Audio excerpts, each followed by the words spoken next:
Welcome to the program. Thank you for joining us. I'm Linda Ogutu. Our sign language interpreter there at the bottom end of your screen is Meresha Owiti. Now, Nairobi County Governor Dr. Evans Kidero is accusing lawyer Ahmed Nasir Abdullahi of engineering a campaign to tarnish his name through pursuing false claims that he paid 200 million shillings in bribe to Supreme Court Judge Philip Tunoi. The governor alleges that Ahmed Nasir's bitterness arises from the fact that he refused to hire his legal services in the election petition filed by Ferdinand Waititu, in which Ahmed Nasir would have earned 25 million shillings from him.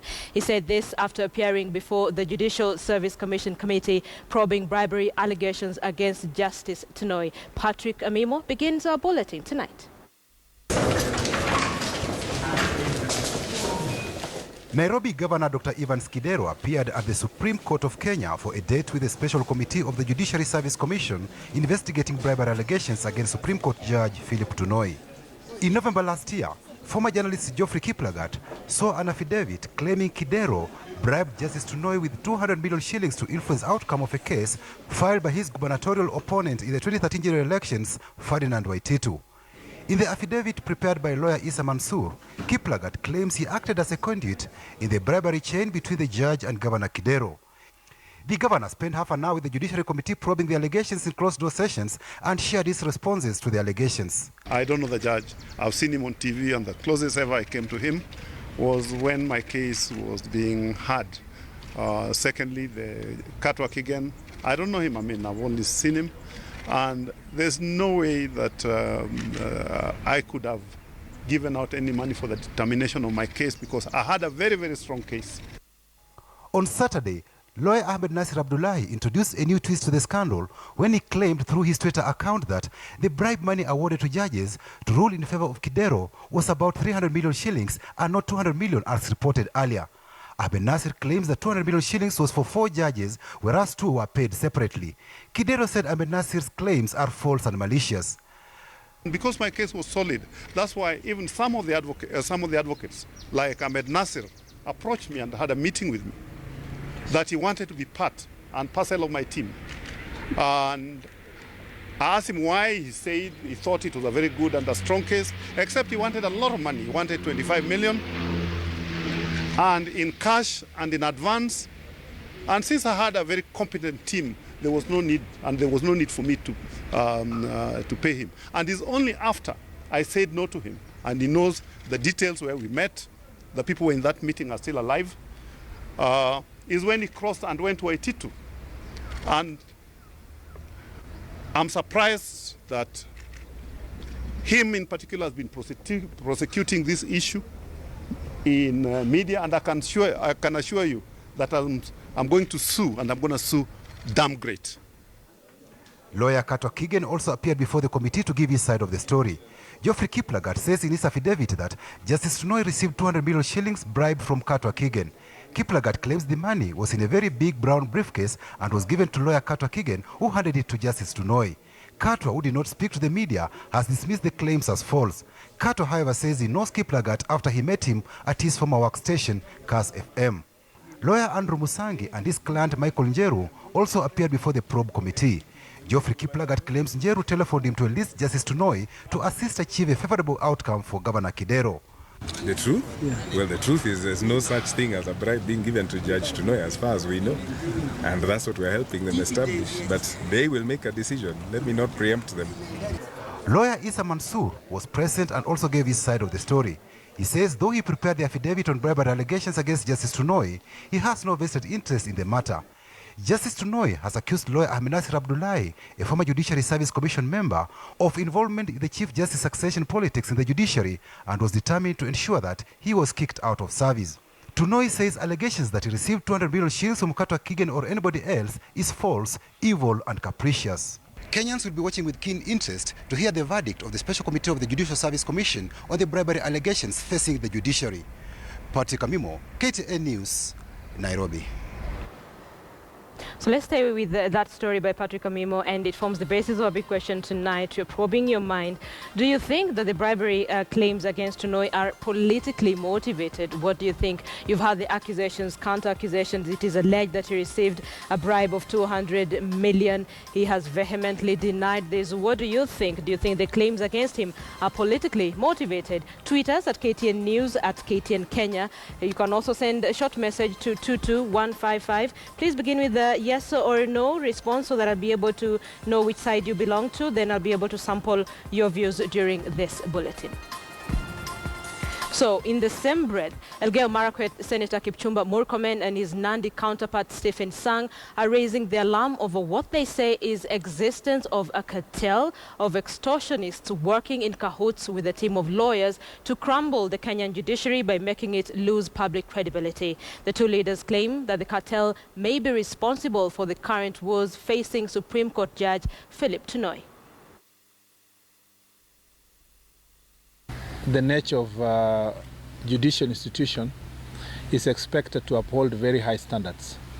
But if you see the manner in which the judge has been accused and convicted publicly, the manner in which the Chief Justice has handled the investigations, the credibility that has been accorded to the so-called whistleblower, and the link between the lawyer who swore the affidavit and the one who is doing the, the lawyer who actually drafted the affidavit, and the one who is running out the campaign, plus the business brokers who want to control the judiciary.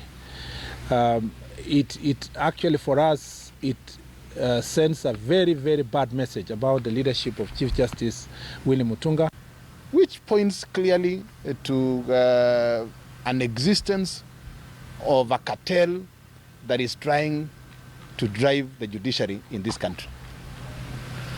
When the Chief Justice came out, he made it clear that he had a report and that they were going to share the report after meeting the Judicial Service Commission. After the meeting with the Judicial Service Commission, the Chief Justice says we have constituted a small committee to look into the matter. We want to ask the Chief Justice, where is that particular report that he had in the initial stage? So that then when the small committee of the judiciary finalizes its investigations, we can compare the report that the Chief Justice had developed himself and compare with the report that will be coming from the Judicial Service Commission committee.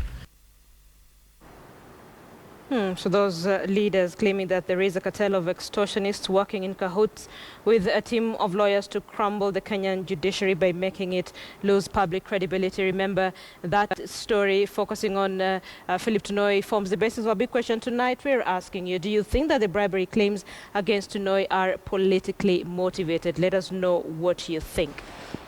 Now, efforts by Kenya to withdraw from the International Criminal Court may have gotten a boost on Sunday after the African Union adopted a proposal by President Uhuru Kenyatta to develop a roadmap for mass withdrawal by African nations from the Rome Statute, the treaty which established the ICC. The adoption is the latest move after the AU toyed with several options, from deferral of cases to seeking immunity for sitting heads of state. But what exactly will it take to exit from the ICC? Rita Tinina explains. It's an honor to welcome you to this 26th session. Sunday's move by the African Union to adopt a proposal by Kenyan President Uhuru Kenyatta to develop a roadmap for withdrawal from the Rome Statute is only the latest in efforts to cut ties with the International Criminal Court, which Kenya has been spearheading. Kenya has the attention and support of Big Brother, the AU. But with the 34 African countries having ratified the Rome Statute individually, every country will have to go through the ropes alone. Certainly, it's not a collective process. A resolution by the AU does not necessarily mean an automatic withdrawal. Each country would have to withdraw from the Rome Statute. So really, the decision boils down to each individual country. Countries are allowed to withdraw from the Rome Statute. According to Article 127 of the statute, a state party may, by written notification addressed to the Secretary General of the United Nations, withdraw from the statute. The withdrawal shall take effect 1 year after the date of receipt of the notification. For Kenya, several dynamics are at play. The challenge we have is that our constitution is very clear that any treaty or any convention that we accede or we ratify becomes part of our law. So until we actually withdraw from those instruments and make sure that it's not part of those treaties that we have signed to, these treaties will continue to bind us. All rise, veuillez vous lever. For Kenya to withdraw, it will have to repeal the International Crimes Act, which incorporates the Rome Statute into Kenyan law and obligates the government to cooperate with the ICC. On that front, Kenya has already taken some steps. In 2013, the Kenyan Parliament, in an emergency motion, approved Kenya's exit from the ICC. And last year, the Justice and Legal Affairs Committee approved the publication of a bill by Bumula MP Boniface Otsula seeking to repeal the International Crimes Act 2008 in its entirety. And once Parliament adopts that by majority, and it goes on record, that law stands repealed, which will require the president to sign and repeal that law. Our case is a bit unique. It's not enough to repeal the law, because even if you repeal it and you have not withdrawn from it, the constitution binds us on it. Kenya has of late turned its attention to the AU, perhaps seeking to be in good company in the withdrawal quest. But even if countries were to withdraw, that will be no cushion against indictment by the ICC. Crimes against humanity, such as mass murder, genocide and so on, remain crimes. Whether you are part of the ICC or not, once any member of the United Nations, through convincing the UN Security Council, moves a motion, then one country or one leader becomes culpable. Such is the case with Sudan, which is not a signatory to the Rome Statute, but whose president Omar al-Bashir has been indicted over genocide, war crimes and crimes against humanity following the Darfur conflict. Whether in the course of retiring and reflecting on withdrawal from the Rome Statute will not affect ongoing cases. Kenya's Deputy President William Ruto is facing crimes against humanity charges before the Hague-based court, and experts argue the timing of the withdrawal quest does not augur well for Kenya. But when we are trying to withdraw, when we are before the court, it means that we are simply running away from the arms of justice. Of the 123 nations that have ratified the Rome Statute, Africa having the most representation with 34 state parties, no country has withdrawn from the statute. And Kenya, which has been spearheading the campaign against the ICC, would go into history books, if at all. Rita Tinina, KTN News. Rita Tinina there explaining what it would take to withdraw from the ICC. Let's see how that goes in the coming days. Let's now take you to the coast. Police once again raided and forced the closure of 2 container depots associated with Mombasa Governor Ali Hassan Joho barely 2 hours after a court had allowed them to resume operations. The heavily armed security officers said they were under instructions not to allow movement of cargo in or out of the facilities. Francis Ontomwa brings us the details. A heavy contingent of police officers from the anti-riot unit took control of both the outer port and the portside container stations associated with Mombasa Governor Ali Hassan Joho. Confusion was clear, armed to bar resumption of any operation at the premises. The courts may have made their determination in favor of the business owners, but these officers will not care about that, allegedly acting on orders from above. There's still further investigations that are to be done, and the fact is the operations stop until the clearance or the further investigations that are being carried on are done. There was no real confrontation, but these officers stood their ground, claiming they had been instructed to conduct thorough investigation at the 2 depots closed a few days by the Kenya Revenue Authority over claims of handling contraband goods. However, the officers could not elucidate the nature of investigation they had been tasked to undertake. We don't know how above is above, but I'm operating on instructions. But I'm not going to say to tell you whether from below or above or from side.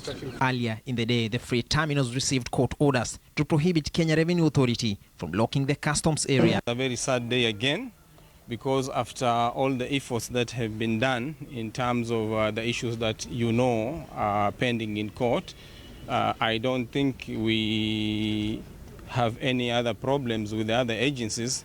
But very surprising today, just now as you have seen, riot police have been here with the OCPD port, and they have instructed us to close the CFS on orders from above. Msambweni lawmaker Suleiman Dori was caught up in the matrix as well, and he may need to wait even longer before getting his cargo.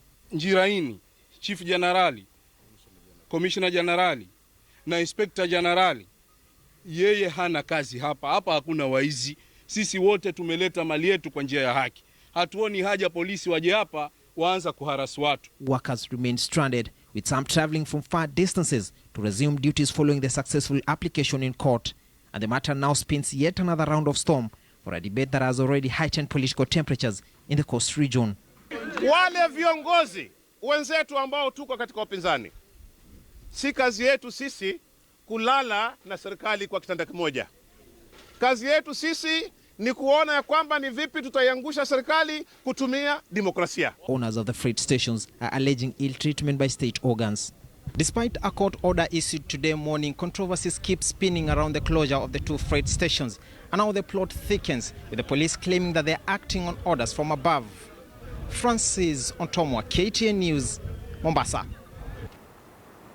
You're watching KTN Prime. There are a lot of explanations being given on the alleged bribery claims on Justice Philip Tunoi. And tonight, some leaders are claiming that there is a cartel of extortionists. We're focusing on that story, and we're asking you your thoughts. Do you think that the bribery claims against Tunoi are politically motivated? Do you think that the claims that are being made against the Supreme Court judge are politically motivated? We'd love to know what you think. You can tweet us at KTN News, at KTN Kenya. Here's the thing. You can send a short message to the number 22155. Let me see if I can sample 2 or 3. Mike Mtambo says, seems like they are. Players are clogging and defending their own. Transparency is paramount, though.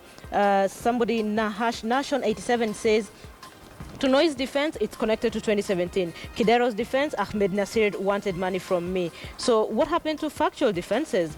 Finally, Kahiambuku says, no, there is some credibility. The specifics of the affidavit are too graphic to be wished away. Some of your thoughts on our big question tonight, whether or not you think those allegations that are now being leveled against Supreme Court Judge Philip Tunoi are indeed politically motivated. Keep tweeting us, keep sending your SMSs. We'll sample them during this bulletin. Thank you for staying with us. We are taking a short break. We'll be back.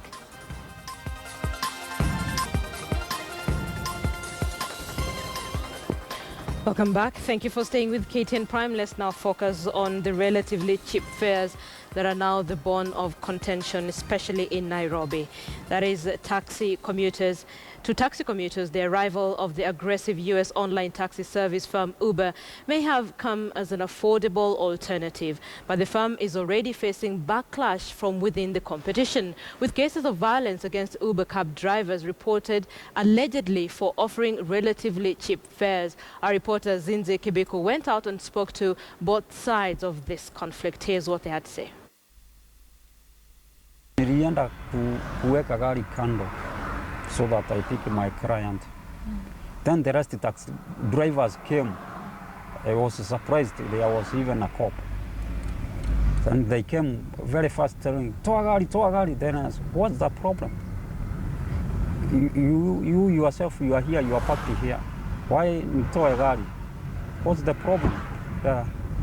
Tunawajua, wewe ni Uber. Tushakuona. So I had no choice but to drive on. David's story of harassment is one many recent Uber drivers can relate to. Uber's entry into Kenya has come with both sweet and sour taste. It has created jobs for many such as David, but recently many of them have received threats from alternative taxi drivers. Normal taxi drivers, they don't want our systems on Nasema. It's exhausting their business. Uber hawalipi hata kanso hawalipi kwa sababu kazi yao ni ya kuzunguka. Sisi tunalipa kanso kama tuseme kama per month and tunalipa 6,000. Alafu kutoka hapo sisi nikibeba customer ninaenda nikimpeleka hakuna kurudi na mtu.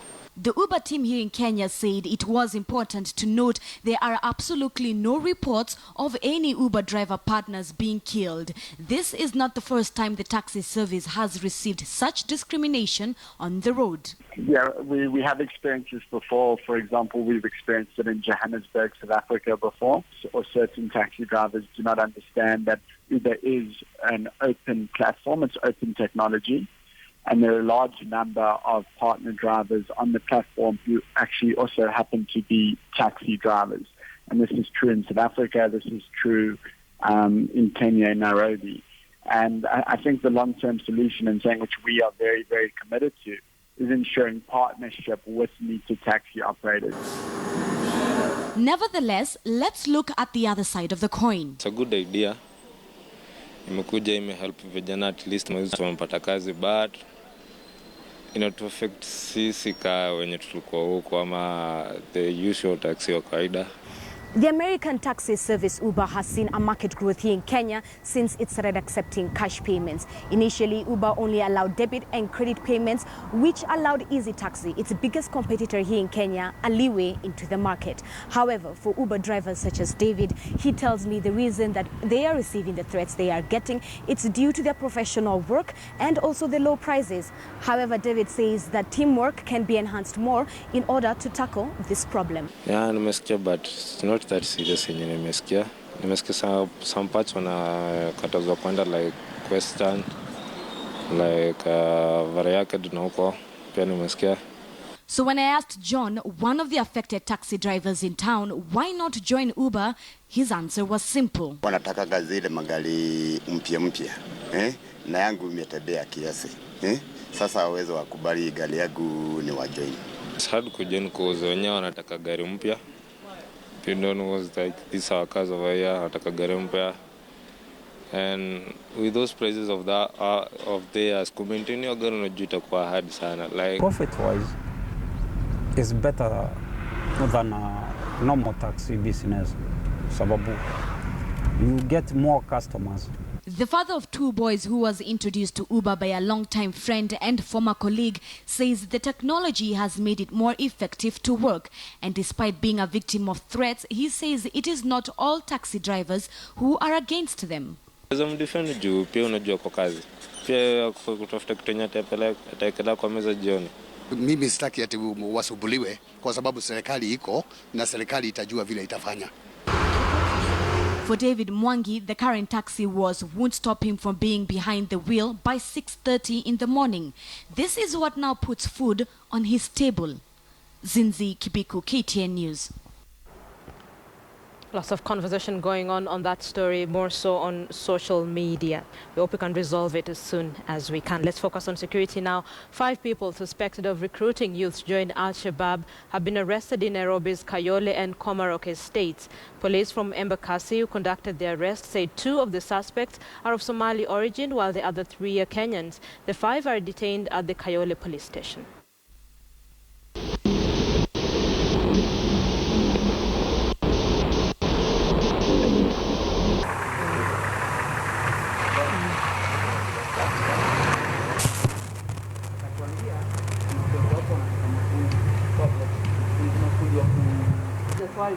Hiyo mafundi ni mafundi ambaye wewe unajua ulikuwa unawapeleka ama ni mafundi ya wapi?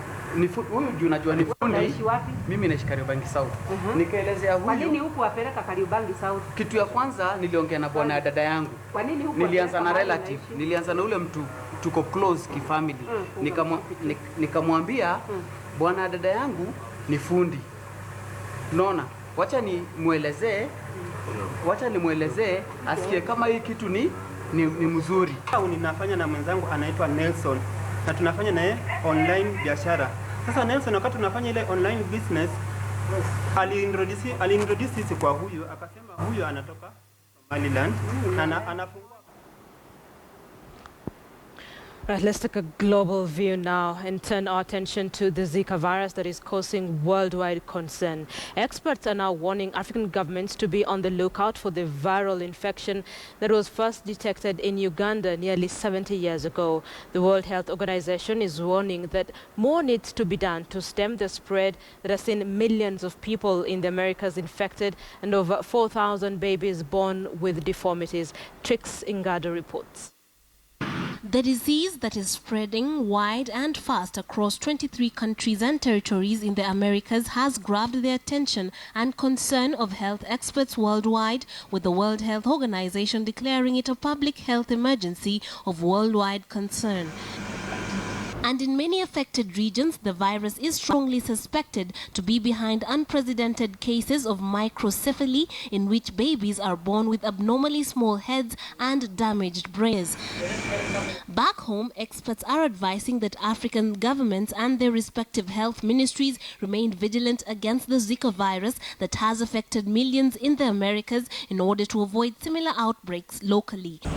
Dr. Ruchika Kohli, a clinical pathologist at the Nairobi-based pathology laboratory, said there may not be a rapid spread of the virus in Africa in the short term, but advises caution and vigilance nonetheless. With international travel, international trade, the reality of Zika spreading to the rest of the world, including Africa, is a reality. In terms of, are we gearing up for a Zika epidemic or pandemic right now? No, I don't think we need to be worried at that scale. But of course, I think our government, our health ministry need to be aware that there is a potential of spread into our country. The WHO declared the Zika outbreak a global emergency on Monday. Experts hope that the declaration will trigger more international funding and greater efforts to stop the outbreak, as well as prompt research into possible treatments and vaccines. Symptoms of the virus include fever, skin rashes, redness, and joint pain for 2 to 7 days. Infected persons recover with rest, treatment of fever, and common medicines. Zika, which is spread by mosquito of the Aedes species, was first discovered in Uganda in monkeys in Zika forest in 1947 and in humans in 1952. The countries affected by Zika virus outbreak include Brazil, Colombia, Panama, Venezuela, and 20 other mostly Latin American states. 4 continents still struggling with diseases such as malaria, AIDS, and Ebola, the possibility of a Zika virus outbreak poses real economic and social threats. It is for this reason that government officials all across Africa are being warned to pay heed to the real danger and take necessary precautions. Trix Ingado, KTN News, Nairobi. You're watching KTN Prime. Let's take a short break. When you get back, Joy Doreen Bira will be here with the day's business news, including that budget freeze for the first time in more than 13 years. Good evening and thank you for keeping it KTN. Time now to take a look at business. For the first time in more than 13 years, the government will not be announcing an increase to its national budgets. According to the budget policy statement, Treasury will instead post a smaller budget in the 2016-2017 financial year than they did in the current financial year. Is the government finally starting to live within its means? Here's Adelaide Changole telling us more. The government of Kenya is famous for its ambitious expenditure plans, witnessed by the ever-increasing budgets every year. The 2015-2016 fiscal budget rang in at an astounding 2.2 trillion shillings, the biggest budget in Kenya's history. But with tepid economic growth in the country, lower than expected tax revenues, and a tumultuous global financial scene, the government is bringing this gravy train to a halt. The proposal, as contained in the statement, is basically to freeze by having a much smaller budget in nominal terms than what we had last year. So obviously it's coming down to slightly more than 2 trillion when this year's budget estimate was 2.25 trillion. According to the latest budget policy statement, development expenditure will take the biggest hit as the government reins in on spending in a bid to reduce rampant wastage of state funds. We just finance projects that are very, productive. County government will also feel the pinch. According to the statement, Treasury is proposing to allocate 307 billion shillings to counties in the next financial year, nearly 20% less than the 377.5 billion shillings recommended by the Commission on Revenue Allocation. Government is reaching the limits of how much money can be borrowed at reasonable rates and how much money can be extracted from taxation. So when those limits meet, then obviously you require some cutback, and that cutback has to be both at the national government, state agencies, and also at the county government level. The state will also be cutting back on borrowing in the next fiscal year. According to Treasury, the state will cut the fiscal deficit by 22.3 billion shillings to 500 billion shillings. To achieve this feat, however, the state will task the Kenya Revenue Authority to raise 75% of the budget, or a whopping 1.5 trillion shillings in the 2016-2017 fiscal year. But given past missed targets, the odds are stacked up against the taxman. There are issues arising about tightening margins, business not performing, not performing as well. I think that the revenue target for the KRA is unduly high. However, with the tight monetary environment occasioned by a weaker shilling, a rebounding US economy, a slowing Chinese market, and cooling European markets, the government might have been stuck between a rock and a hard place, which forced their hand. One, if you look at domestically, interest rates are going up. So obviously, government has not much scope to borrow cheaply. Internationally as well, especially if the US economy continues to recover, and if the Federal Reserve Bank meets and actually raises interest rates in the US. But experts are lauding the move, saying it could not have come sooner. In our view at the IE, maybe they should have started this much earlier. I think this spending binge between the last time we had the President Kibaki's administration and now, we have extra spending of almost 600 billion. More spending. So obviously something is afoot. Or rather, it is clear that at one point or the other we are going to have to make some cuts. Adelaide Changole, KTN Business. Slowing economic growth and reduced personal and government spending have all made the Kenya Revenue Authority's efforts to meet revenue targets all that more difficult. Latest data from the National Treasury shows that the taxman missed a half-year target by 47.6 billion shillings, forcing a revision of expenditure and priority spending in the current financial year. And with revenue not matching expenditure, what is the government looking at to bridge the widening deficit? KTN's Michael Karanja takes a look at the latest budget policy statement and some of its implications. The extent of the cash-strapped government reared its ugly head last year, with the government unable to meet part of its financial obligations. By the end of the first financial quarter, the Kenya Revenue Authority had managed 300 billion shillings in collection against a target of 328 billion shillings. Data gathered from the budget policy statement released by the National Treasury shows that the shortfall mainly arose from a dip in payroll taxes and delayed application of the Excise Duty Act 2015. The underperformance in ordinary revenue was mainly on account of significant shortfalls recorded in pay-as-you-earn, which was down 26 billion shillings, while VAT on imports missed its target by 15.9 billion shillings. By the end of 2015, total cumulative revenue, including appropriation in aid, amounted to 575.2 billion shillings against a target of 642.9 billion shillings, implying a shortfall of 67.7 billion shillings. 2015 was seen as a tough operating year for businesses. This is perhaps illustrated by the fact that 18 listed firms on the Nairobi Security Exchange expect their earnings to drop by more than 25%. KRA has in the past stated that the missed collection targets on delayed rollout of the Excise Duty Act 2015, from which the government sought to raise an additional 25 billion shillings to help fund the 2.2 trillion shillings budget. This has forced the government to initiate spending cuts, aligning the expenditure with the revenue collected. These include measures to curb non-priority expenditure to free up resources for more productive purposes, as well as expenditure cuts on slow and delayed projects. KRA's targets have been reduced by 46.9 billion shillings to 1.35 trillion shillings. The government has in turn lowered its budget from 2.2 trillion shillings to 1.96 trillion shillings, with expectation that this will help the government bridge the 522.3 billion shillings deficit. Borrowings from the domestic market have also been revised downwards to 168.2 billion shillings from 221.5 billion shillings in the budget, while external commercial borrowing has been raised to substitute for the lower domestic borrowing. Michael Karanja, KTN Business. Thanks, Michael. And away from that, Kenya's water coverage currently stands at 56%, leaving a 44% deficit. To achieve 100% access to water, the Ministry of Water and Irrigation is looking in the near future to encourage viable water providers to float bonds to address the deficit.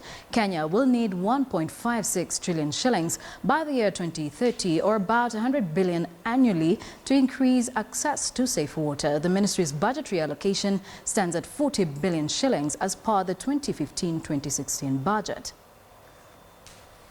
Based on National Water Master Plan and Sector Investment Plan prepared in 2014, we need about Kenya shillings 1.5 trillion between 2016 and 2030.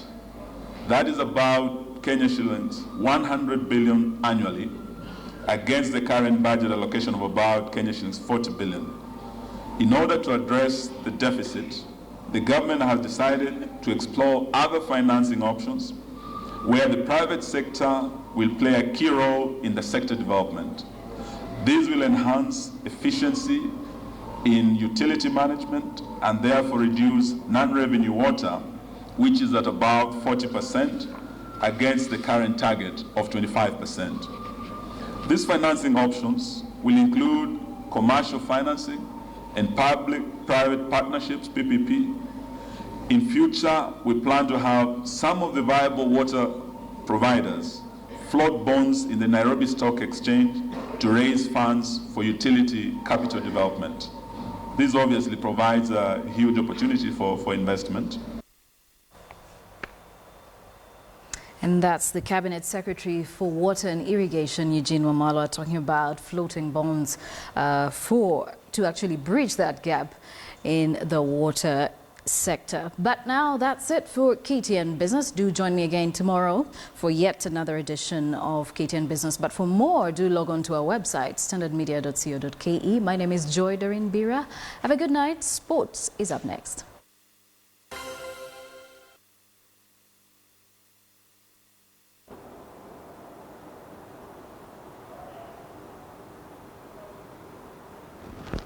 Welcome back. Thank you for staying with us. Let's now take a look at sports. So we begin with football.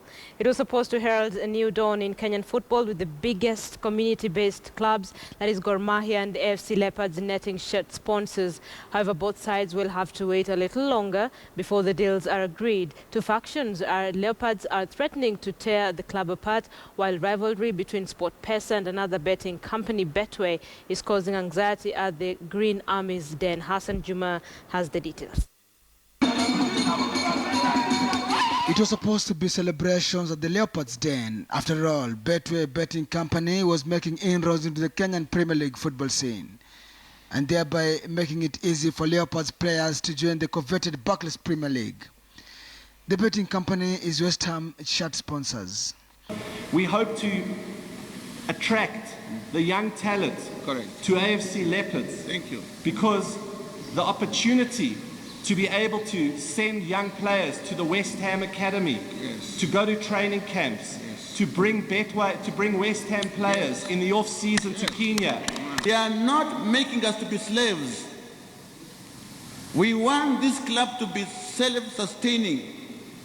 But even before the ink dried on the contract, the Sports Dispute Tribunal has scattered the sponsorship deal signed between Kenyan Premier League side FC Leopards and sports betting firms SportPesa and Betway. The tribunal noted during a ruling in Nairobi that both deals were null and void, since the tribunal board never sanctioned them. AFC Leopards has been wrangling with two factions, making it virtually impossible to attract a sponsor. The tribunal gave both factions time to reconcile and come up with an agreement on one sponsor, or else they will be forced to make a decision. The SportPesa sponsorship translates to 30 million shillings per year for 5 years, with annual increment of 5%, while the Betway deal is worth 30 million shillings per year. The deal is a 3-year deal with an annual increment of 10%. AFC Leopards Shemegi Gor Mahia also unveiled their sponsorship deal on Tuesday. One of the oldest and renowned football clubs in East and Central Africa is delighted to announce a landmark 5-year sponsorship deal with SportPesa. Sources who are aware of the deal indicate that the club stands to be paid about 250 million shillings during the 5-year deal. Reports, however, indicate that it's not a done deal yet, with Betway insisting that they will challenge it in court as they had a similar deal with the Kenya Premier League champions. At the same time, the league defending champions unveiled their 2016 Arsenal with their most expensive and coveted player, Jacques Tuisenge, getting the number 9 jersey. Hassan Juma, KTN News. FC Leopards were the biggest casualties in terms of player exodus at the end of the 2015 season. Ingwe have, however, brought in new players as they seek to better their results in 2016. Chemelil is also among the teams that had a busy transfer period. Here are the players the two clubs signed.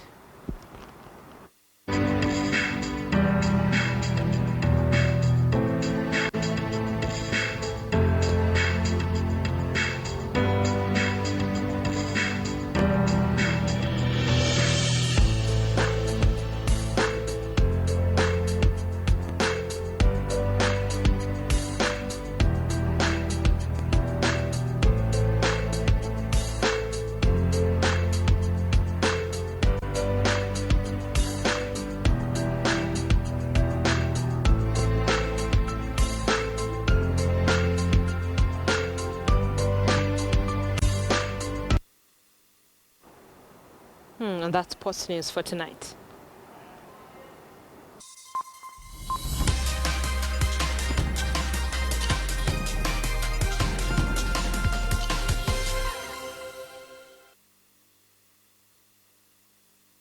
KTN Weather, in association with Morteen Dew.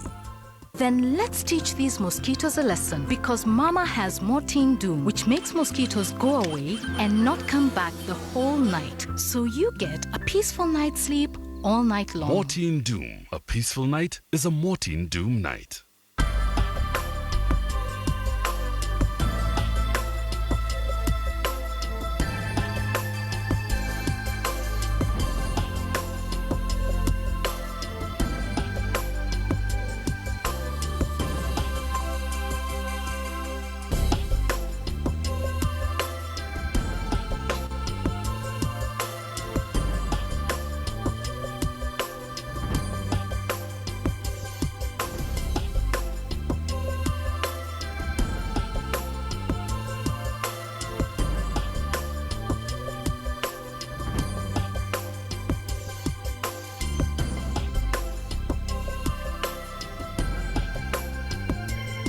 Then let's teach these mosquitoes a lesson, because Mama has Morteen Doom, which makes mosquitoes go away and not come back the whole night. So you get a peaceful night's sleep all night long. Morteen Doom. A peaceful night is a Morteen Doom night.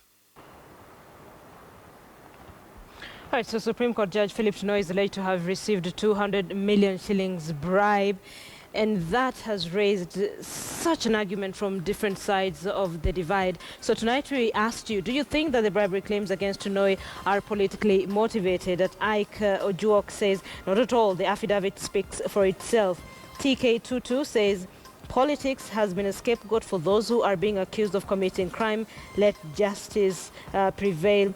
At Igoyi says, allegations have been made against a judge. Let's not hide under politics to trivialize it. Paul Ochia says, yes, they are. When did this happen? Some years back. They ought to have raised the matter way back.